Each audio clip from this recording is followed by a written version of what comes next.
Nú vil ég bjóða þeim fá hingað Hauk Brynjarsson og Skúla Braga Geirdal.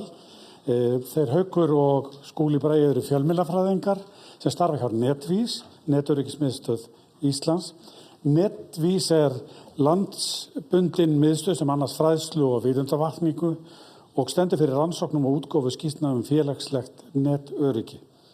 Netvís starfar náið með öðrum stofnunum og félögum sem tengjast netöryggi með það markmiði að samhafa aðgerðir og valdefla almenning gagnvart netógnum. Erindi þeirra heitir Áróður og almenningur, ný rannsókn viðhorf fólks til upplýsingaóreiðu.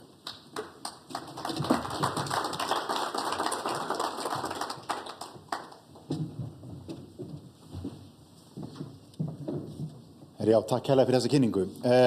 Svona fyrir ykkur sem því við erum búin að tala mikið Netvís en sem hafið ekki heyrt okkur að þá tókum við upp þetta nafn núna í október í fyrra og vorum þar að sameina verkefni sem við höfum verið með hjá fjölmiðlanefnd sem þá verkefnasviði miðlalæsis, verkefnasviði þjóðaröryggis og síðan fengum við til okkar verkefni sem tengjast SAFT. Og undir þennan hatt erum við búin að stofna þessa miðstöð félagslegt netöryggi og miðlalæsi. Og okkar megin markmið að efla vitund, hugtakaskilning og valdefla fólk og einstaklinga. Okkar skilaboð aldrei treystu engu, heldur hverju eigum við að treysta í þessu upplýsingaumhverfi sem við búum í og þar hefur verið lykilstef hjá okkur í allri fræðslu að lyfta upp hefðbundnum fjölmiðlum og líka kveikja áhuga ungs fólks á efni fjölmiðla. Við ætlum kannski að tala svolítið mikið þetta hugtak sem heitir félagslegt netöryggi. Það það sem við leggjum áherslu á hjá Netvís og við getum skipt netöryggi í þessar tvær hliðar sem þessi tæknilega hlið sem við eigum það til í að horfa á fyrst þegar við horfum á netöryggi en síðan það hitt, fólkið. Þetta svolítið eins og þegar við erum að keyra bíl og það einhver sem hugar að hemlunarbúnaðinum og ökutækinu sjálfu, en síðan þarf líka að horfa á þennan einstakling sem sest undir stýri. Og þetta eru auðvitað margir og mismunandi hópar. Við vorum að tella þetta saman á fræðsluerindunum okkar hjá Netvís, síðan við hófum fræðslu cirka 2023, hafa tæplega 30.000 einstaklingar verið á fræðslunum hjá okkur. Og þetta eru mjög breiður hópur, alveg frá fyrsta bekk grunnskóla og upp í hópa eldra fólks. Og núna sérstaklega eru við með áherslu á ýmsa viðkvæma hópa sem eru mjög margir og mismunandi. En við ætlum núna að leggja áherslu á í rauninni 3 skýrslur. Einu þeirra búin að koma út og við förum eiginlega minnst í hana, það stólin athygli. Við förum yfir skýrslu sem kemur út á morgun í fyrramálið, þannig að þetta eru gögn sem hafa ekki verið birt. Það gervigreindina.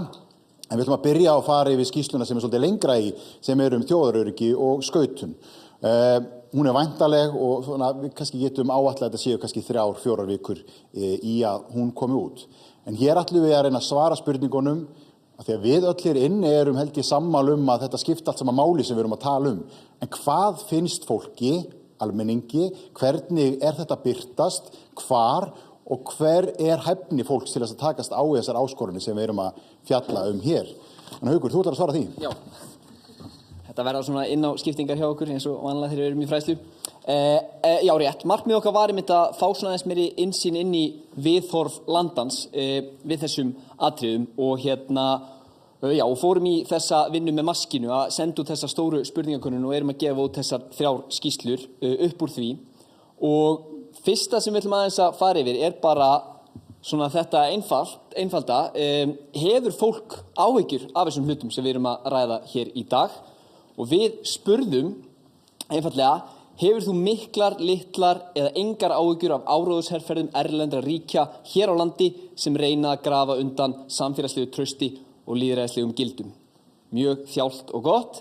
Og þarna sjáum við að það tæpur helmingur sem segist hafa mjög miklar eða fremur miklar áhyggjur af þessu þegar hann spurður auðvitað.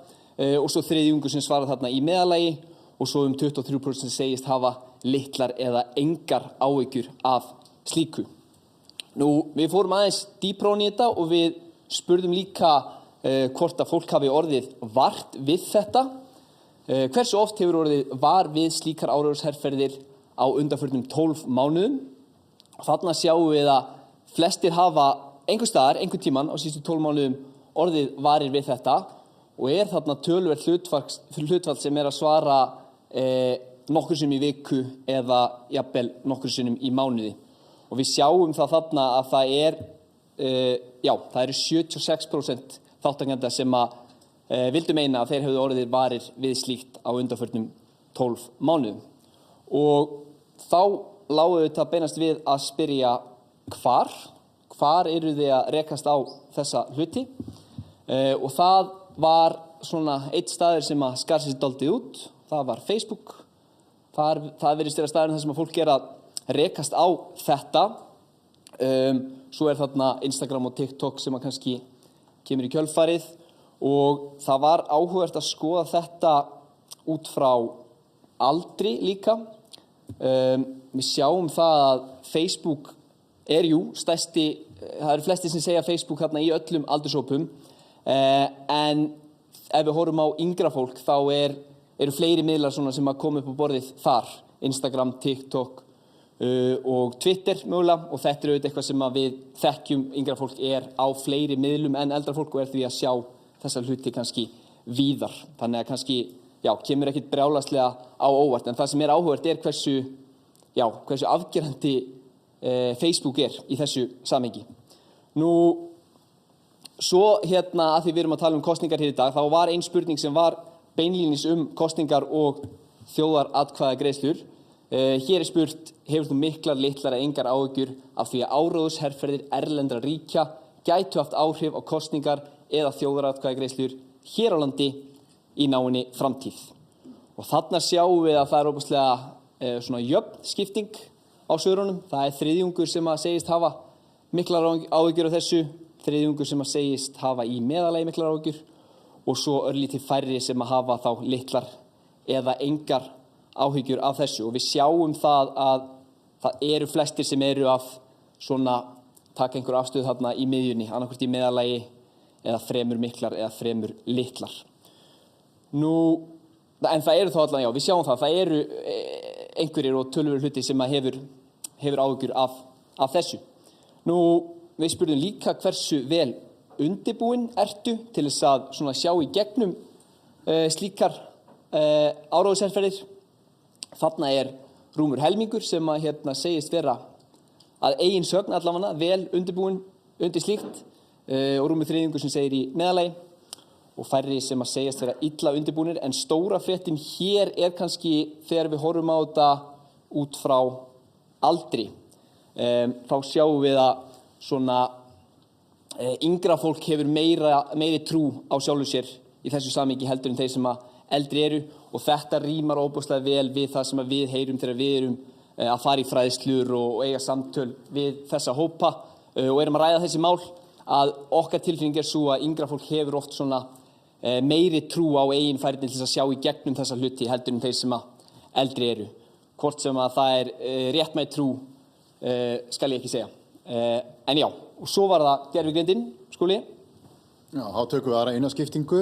Sko, við erum með svolítið þunggögn hérna núna. Við tölum ekkert alltaf svona neikvætt, en við erum að reyna að svara ákveðnum spurningum og höfum takmarkaðan tíma. En við erum ekkert að móti þessari tækni þó við séum að draga fram þessar spurningar akkurat hér. Höfum við áhyggjur af gervigreindinni, svo við höldum áfram að tala með þessar áhyggjur sem fólk hefur. Og það kannski vert að hafa í huga að þegar við höfum miklar áhyggjur af einhverju ógn frá gervigreindinni, að það endurspeglar líklega einhverju leyti eitthvað lágt sjálfstraust hjá okkur eða jafnvel ákveðna vanþekkingu á því sem við erum með í höndunum. Fræðsla gæti verið eitthvað sem við þurfum til þess að hafa meira svona sjálfstraust á því hvernig við eigum að tækla öll þessi viðfangsefni. En síðan eins og Haukur nefndi að við eigum að líka til að hafa aðeins meira sjálfstraust á okkur og að greina þessar upplýsingar heldur en við síðan höfum innistæði fyrir og við förum aðeins betur inn í það hérna á eftir. Nú, þegar við erum að spyrja þessar spurninga, og þetta kannski ekki eitthvað sem við erum að velta fyrir okkur daglega, hvort að við höfum áhyggjur af áróðri frá innlendum eða erlendum aðilum. En þegar við erum að spyrja þá sannarlega, fólk að kveikja og hugsa, ég hef nú einhverjar áhyggjur af því að gervigreindin muni til dæmis auka áróður frá aðilum sem að reyna að hafa hér áhrif. Og það auðvitað vert að reyna að svara því með einhverjum hætti og eiga samtala um það hvernig þetta og hvernig líður okkur með þessa tækni í höndunum. Nú, við spurjum líka út í þetta og þetta mikilvægt þegar við erum að spyrja út í, við spurjum fólk hver hæfni þín í að greina myndir og hver hæfni þín í að koma auga á falsfréttir og við teljum hæfnina okkar oft vera mjög góða. En svo förum við að reynum að kafa dýpra í þessi atriði. Hversu oft hefur þessi mynd eða myndskeið sem þú taldir vera raunverulegt en síðan kom í ljós að það var gert með gervigreind. Og það er nú áhugavert kannski bara hér inni að við veltum fyrir okkur hversu oft eru við að lenda í þessu hér.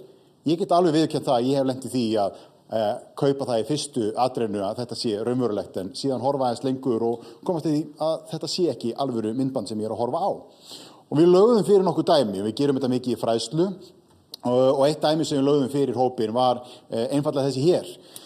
Og ég ætla nú ekki að pína ykkur neitt mjög mikið til þess að rétta upp hendur, við spilum yfirleitt þennan leik með nemendum, en bara ég velti fyrir ykkur hér núna sem þið sitið, eru þið að sjá hvor myndin er gerð með gervigreindar, er spurningin.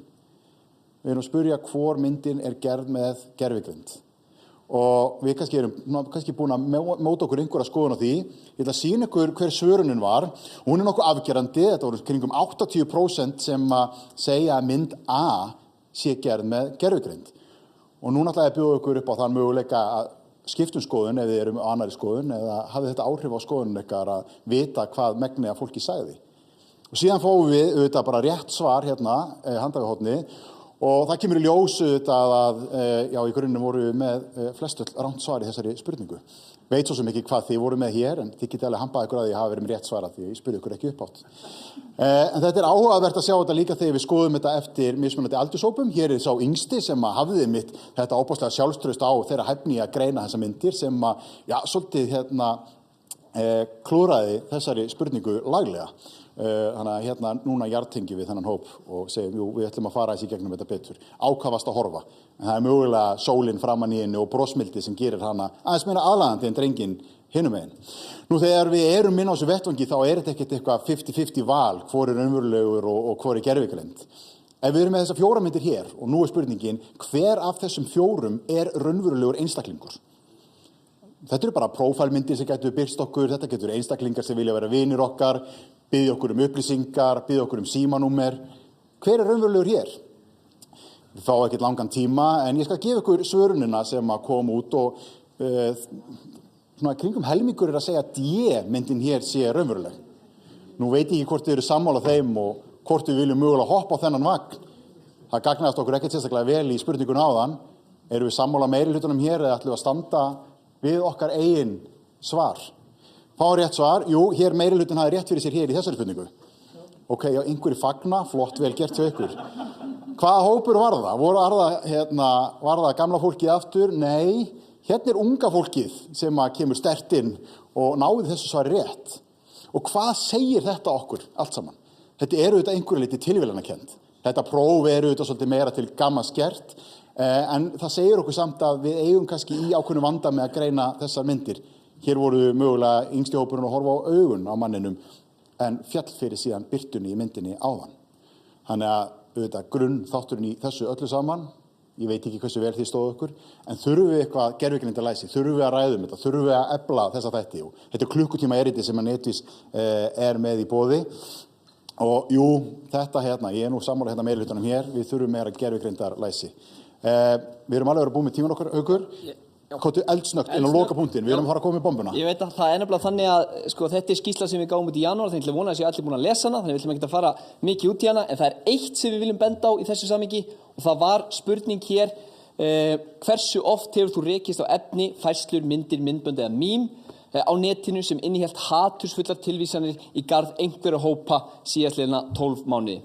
Það voru mjög merkilega niðurstöður sem kom upp úr þessari spurningu eins og við sjáum þarna, en það helsta sem ég vil benda á er þegar við aldursskiptum þessu, þá sjáum við þetta svolítið þungt línuritt, en við sjáum að það er þarna yngsti hópurinn sem er að svara þessu dálítið hátt og staðreyndin er sú að 41,7% fólks á aldrinum 18 til 29 ára rekst daglega á hatursfullt efni á netinu.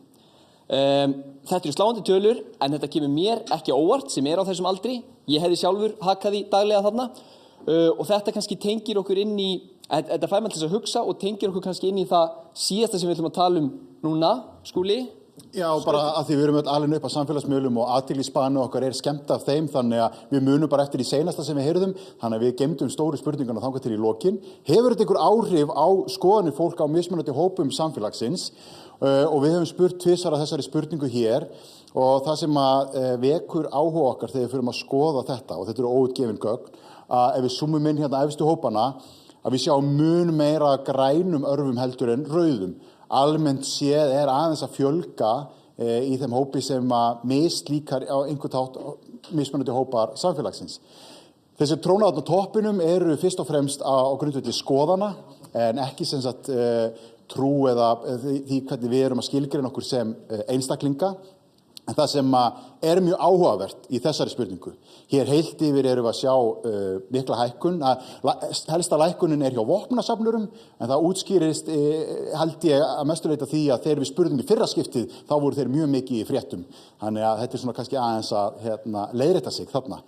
En þegar við horfum á þessa spurningu, út frá konum og köllum, og sérstaklega út frá hægri eða vinstri stjórnmálaskoðunum, þá ýkist grafið alveg gífurlega og við ætlum ekki að gefa það akkurat út í þessari kynningu því þið ætlum að bíða ógeðslega spenntið til skýrslun okkar og þar munum við sjá þetta ofboðslega skýrt hversu mikill munur á hægri og vinstri þegar kemur að þessum þáttum hér og þetta eiginlega ein skýrasta mynd sem ég séð af einhverju skautun að myndast í samfélaginu okkar.